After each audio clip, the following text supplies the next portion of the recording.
This is Super Yacht News with E. Sisman. Hi, welcome back to the channel. So the container ship, the MV Dali, has left port in Virginia after repairs made to the hull damaged in the incident that destroyed a bridge in Baltimore, killing a team of construction workers who were working on the bridge on the 26th of March this year.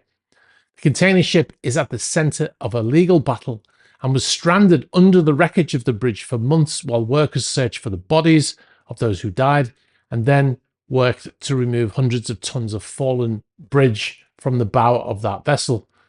The vessel left the port of Virginia near the naval station in Norfolk in the last hour, just actually leaving right now as we film this video. And the destination on the AIS is China with an ETA of the 4th of November. The giant container ship was escorted by no less than 4 vessels. I believe there was 3 tugs. I think it was a Coast Guard vessel or something like that. So the container ship is finally leaving the US. But that's not the end of the story, as the US Justice Department today filed a $100 million claim against the company that owns the container ship. The federal government says the owner and the operator were grossly negligent and reckless. Now, according to a New York Times article, the lawsuit asserts that the company's actions leading up to the catastrophe were outrageously, grossly negligent, willful, wanton, and reckless. And the government is seeking more than $100 million in damages, as I said, to cover the cost of the sprawling emergency response to the disaster and the federal aid to support employees who were put out of work. Those costs should be borne by the ship owner and operator, not the American taxpayer, said Benjamin Meza, the company's third-ranking official who oversees the civil division, amongst others. He added that the department would be seeking punitive damages as well to try to keep this type of conduct from ever happening again. The action on Wednesday did not name the amount for the punitive damages the department was seeking.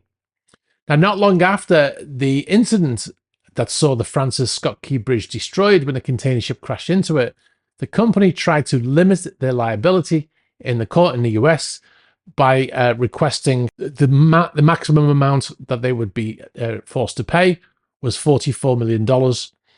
So even back then, they were trying to limit that liability, obviously seeing a lawsuit coming down the road.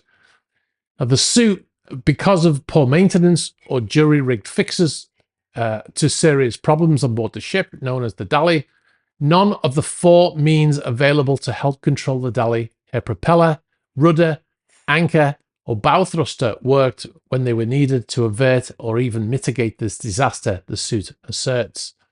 Dali's registered owner is in Singapore, Grace Ocean Limited, and they're managed by Synergy Marine Group, also based in Singapore.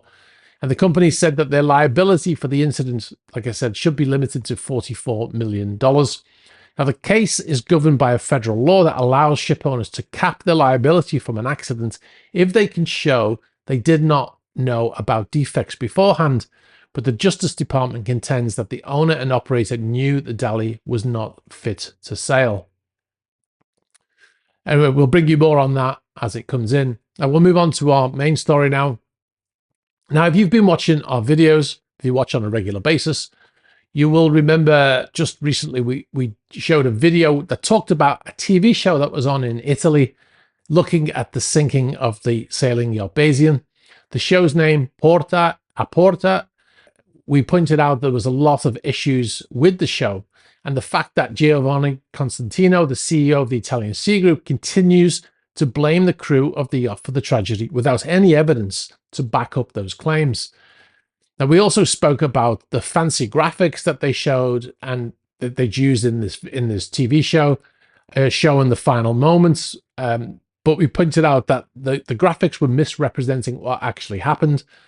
Now, one of the guests on that show was the captain of the sailing yacht, the Sir Robert Baden Powell, who came to the aid of the survivors who were in the life raft, who climbed into that life raft after the yacht sank.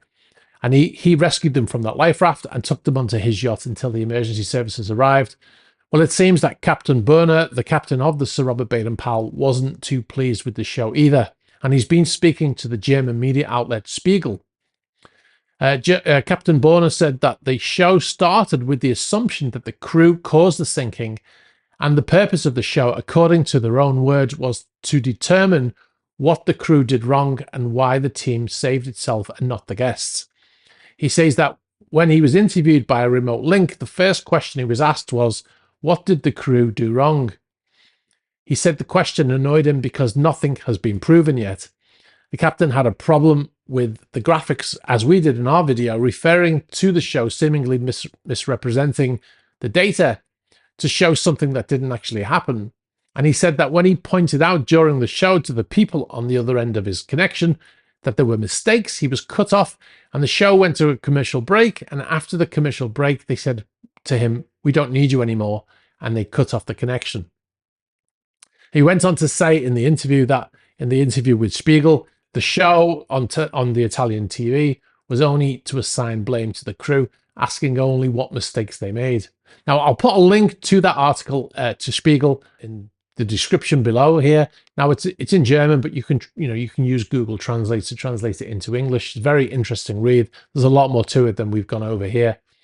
Now, the captain in that article went on to say that the Italian Sea Group CEO claimed that the ship sank because the crew did not shut the hatches and the rear shell door before the storm.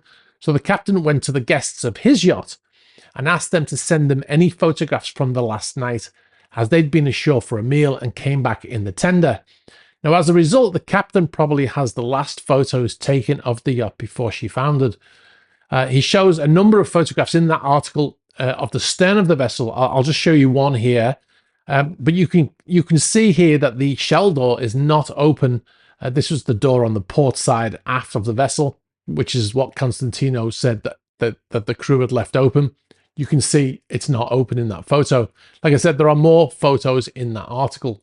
Now, the TV show was featured on Italian television. As I said, it was posted to the Italian Sea Group's YouTube channel after it was aired on television. Now, interestingly, I went there today to try to watch it again, and the video has been removed. Now, if you try to go to the link that we supplied in the previous video, it goes to a page saying the video has been made private. Now, in other reporting, Stephen Edwards, who was the captain of the Bayesian for 5 years until 2020, he told the Telegraph newspaper in the UK that he's spoken to crew members who were on board during the sinking, who recounted the horrors facing those on board. He said the storm hit hard, placing them in a melee of flying furniture, glass, and other items. Some had made it into the saloon, and at this point they were the ones who survived, as their route outside would have been a little clearer.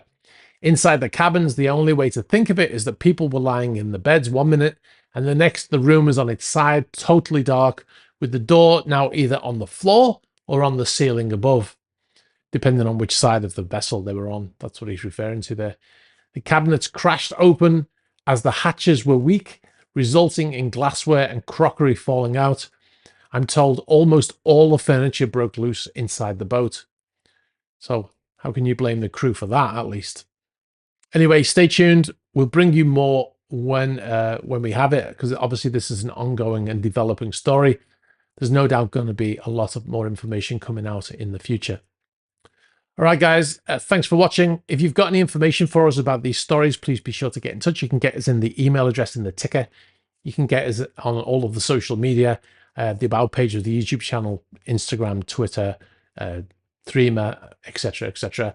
Please be sure to like this video, very important for the algorithm. Hit the subscribe button, hit the bell for future notifications. All right, guys, thanks for watching, and I'll catch up with you soon. Bye-bye.